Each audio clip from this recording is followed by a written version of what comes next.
আসসালামু আলাইকুম। আশা করি সবাই ভালো আছেন। আফসানার লইয়া ছাদে আই পড়ছি। ছাদে আই পড়ছি। আসলে রুমে থাকতে চায় না, মানে জ্বালায় গরমের জ্বালায় রুমে থাকতে চায় না। মানে এমন একটা পরিস্থিতি। কমে আইছেন মা? আপনি কমে আইছেন, ছাদে আই পড়ছেন। মাথা দেখেন, মাথা কীভাবে খাওয়াইতে আছে। মাথায় গামাচি উঠছে। ছোটো মানুষ, মনে করেন যদি এইরকমের যদি গরম পড়ে, মানে মানে বয়স্ক লোকেরাই থাকতে বইলে কষ্ট হয়ে যেতেছে ঢাকা শহরে। আর ছোট বাচ্চা কেমন করে মনে করেন, এইমাত্র ঘুমোগুইন উঠছে। মানে গরমের জ্বালায় সে কিন্তু সকাল সকালে ঘুমোগুইন উঠতে যায়, এই ছাদে আইবে। গরমের জ্বালায় এত পরিমাণ জ্বালা, আসলে এটা বাসায় প্রকাশ করতে পারবো না যে কতটা যে গরম পড়তে আছে। মানে বাসায় দুইটা ফ্যান চালানো লাগে।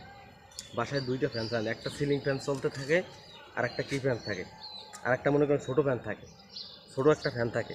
কিন্তু তারপরেও কিন্তু এই মানে গরম থামতে আছে না, গরম থামতে আছে না। এমন একটা পর্যায়ে চলে গেছে, এমন একটা পর্যায়ে গরম চলে গেছে।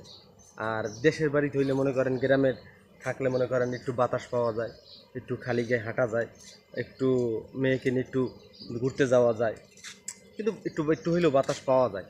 আর এই জায়গায় কিন্তু সেরকমের না যে একটু বাতাস পামু বা একটু মেয়েকে নিয়ে ঘুরতাম। যদি বাজারেও যদি যাওয়া লাগে, কিন্তু তাও কিন্তু হিউজ পরিমাণ গরম।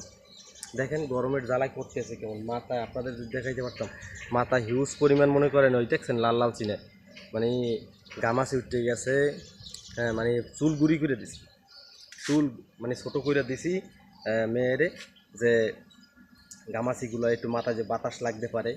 বাসায় দুইটা ফ্যান চালানো লাগে, এই জন্য। আসলে এই রকমের যে গরম পড়ে আর জানি না। দেশে মনে করেন একটু বৃষ্টি হয়, দেশে একটু বৃষ্টি হয়, কিন্তু ঢাকা শহরে এসে কিন্তু বৃষ্টি হইতেছে না। ঢাকা শহরে এসে কিন্তু বৃষ্টি হইতেছে না, মানে এমন একটা পর্যায়ে চলে গেছে। হ্যাঁ, বৃষ্টি না হইলে দেখেন, বৃষ্টি হইলে মনে করেন একটু ঠান্ডা লাগে, তাহলে কিন্তু বাচ্চাদের একটু ভালো লাগে। কিন্তু বৃষ্টি যদি না হয়, আসলে এটা হচ্ছে আল্লাহ প্রদত্ত। যদি বৃষ্টি না হয় তাহলে তো কিছু করার নাই, কিছু করার নাই। অম্মু দেখো দি, ওই কি, ওই দেখো দি, এইটা দেখো দি, হুম, ওই দেখো দি, ওইটা দেখো দি, ওই দেখো, দেখো দি। আহ আহ আহ আহ আহ একটু ঘুমাইতে পারে না, উঠতে যায় 3টে 4টে গেলে, রাত্রে 3টে 4টে গেলে যদি উঠতে যায়, সে কি আর এই একটু বাচ্চা যদি উঠতে যায়। আমি উঠছি আজকে রাত্রে 4টে বাজে, ফজর আজানের আগে, ফজর আজানের আগে উঠতে গেছি। টা টা টা টা টা কী কইছে বুঝছেন? ছোটো বাচ্চারা কীভাবে থাকবে, মানে বাসায় প্রকাশ করা যায় না। আর ভিডিওটা বেশি লম্বা করবো না, ভালো থাকবেন সবাই, আল্লাহ হাফেজ।